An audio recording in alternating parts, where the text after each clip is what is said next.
สวัสดีครับผมมหัศจรรย์หมอลำอั๋นพาม่วนกลับมาครั้งนี้ต้องยิ่งใหญ่กว่าเดิมไม่ได้ทำคลิปตั้งนานแล้วมาวันนี้กับผมหมอลำอั๋นจะมาพูดภาษาอีสานมีหลายสำเนียงด้วยกันอย่างเช่นภาษาย่อภาษาอีสานภาษาภูไทยภาษาเมืองเลยภาษาอีสานใต้ภาษาโคราชมีหลายภาษาด้วยกันเดี๋ยวผมจะยกตัวอย่างภาษาแรกนั่นคือภาษาย่อจังหวัดที่ใช้ภาษาย่อนั้น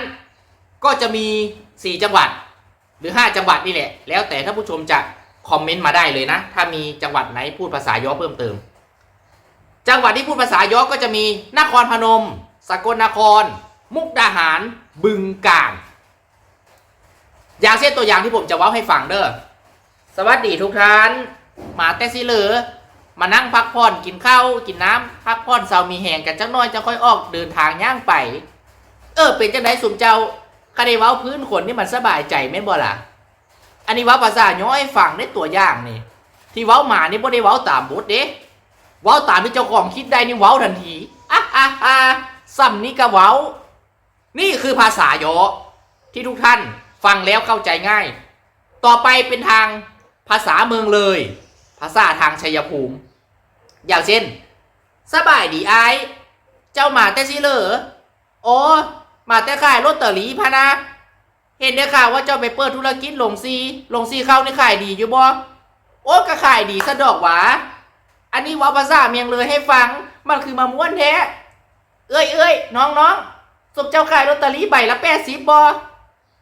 โมเมนต์ตีใบละ100พูนะโอ้มันคือแพงเนี่ยคือพวกขายใบละ150โลดคาสิโกงก็โกงให้ถึงที่สุดโลดอันนี้เป็นภาษาเมืองเลยทางชัยภูมิ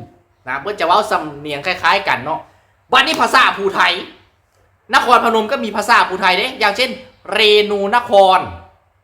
ธาตุพนมเพิ่นกะเว้าภาษาภูไทยกาฬสินธุ์กะเว้าภูไทยอย่างเช่นเจ้าได้ยินข่าวอยู่บอกว่าเจ้านี่เป็นคนย่านเม่เด้เม่นี่คือเมียเด้คนย่านเม่นี่มันย่านแหงก็ย่านเสือย่านสางกูนะเอ็นอย่างกินมื้อนี้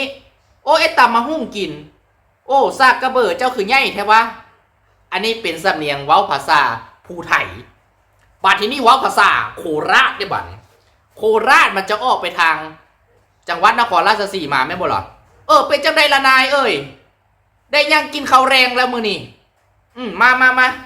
โอ้มื้อนี้แนวกินเป็นหยังหมี่โคราชพุ่นน่ะเพิ่นจะหั่นลิ้นรอเรือพุ่นนะเว้าภาษาโคราชนี่เว้าให้เข้าใจจักหน่อยเป็นจังไดล่ะเจ้าหยังมีเมียติโอ้เจ้าหยังเป็นคนโสดอยู่เนาะคนโคราชหน้าตาดีกันทั้งนั้นอันนี้คือตัวอย่างการพูดภาษาโคราชของทางนครราชสีมาทีนี้เว้าภาษาเขมรอีสานใต้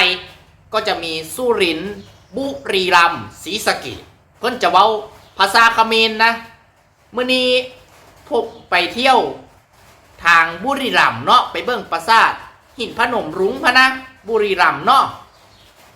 เพื่อจะหานรินเป็นรอเรือคือกันแต่ว่าสำเนียงมันจะออกภาษาเขมร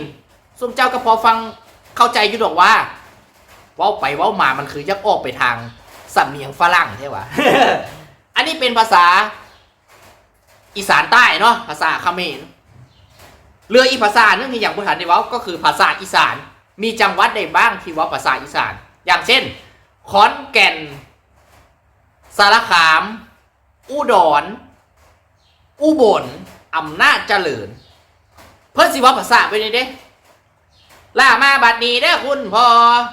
ล่ามื้อนี้ผมสิเว้าภาษาอีสานให้ทุกท่านได้เข้าใจเด้อเว้าไปเว้ามามันสิออกไปทางภาษาลาวแล้วบัดนี้แม่นบ่หรือว่าสิออกไปทางล่ำเรื่องต่อก่อนเนาะ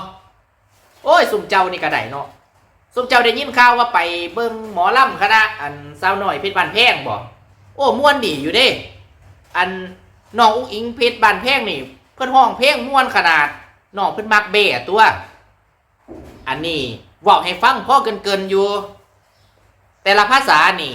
ทุกคนก็น่าสิเข้าใจอยู่จังหน่อยมันมีหลายภาษาที่เฮาได้เว้ากันเนาะ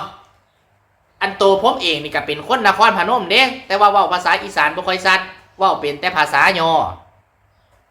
อันตัวอย่างที่ผมได้เว้ากันนี่ หลายคนนี่ก็คงสิเข้าใจเวลาเว้าภาษาอีสานนี่มันสิต้องเอื้อนเสียงเว้าได้ก็เว้ายาวไปเลยหั่นนะแต่ก็บ่เป็นหยังมื้อนี้ก็สาธิตให้เบิ่งว่าหลายภาษาเพิ่นก็สิเว้าแบบนี้นะครับเนาะก็จบไปแล้วนะครับสำหรับ 5-6 ภาษาที่ผมได้เกินพูดให้ฟังสาธิตเป็นตัวอย่างเนาะถ้าผิดพลาดประการใดก็ขอโทษขออภัยท่านผู้ชมทุกท่านด้วยนะสามารถคอมเมนต์มาได้เลยก็ได้เวลาอันสมควรแล้วขอบคุณทุกท่านนะครับที่เข้ามารับชมอย่าลืมกดติดตามช่องหมอลำอันพาม่วนนะครับมหัศจรรย์หมอลำอันพาม่วนช่องนี้ช่องเดียวมีแต่ตลกหมอลำความบันเทิงและสาระความรู้อยู่ในนี้เพียบเลยครับขอโทษมารยาทมันบ่ดี สำหรับมื้อนี้ลาไปก่อนแล้วครับกลับมาว่าภาษาโยธานครพนมเนี่ยแนวผมถนัดเพราะว่าผมเกิดนครพนมไม่บ่ล่ะเป็นคนไทย100%แน่นอนคนนครพนมหน้าตาหล่อซ้ำหมอลำอันนี้หาได้ยากเลยอันนี้เว้าหยองเจ้าของให้ฟังนะบ่ได้แม่นว่าลงเจ้าของเด้เว้าหยองเจ้าของให้มีระดับให้คนสนใจเนื้อหาที่จะเว้านี่แหละอ่ะเอาไว้เจอกันใหม่ในคลิปหน้าเนาะสำหรับมื้อนี้สวัสดีครับ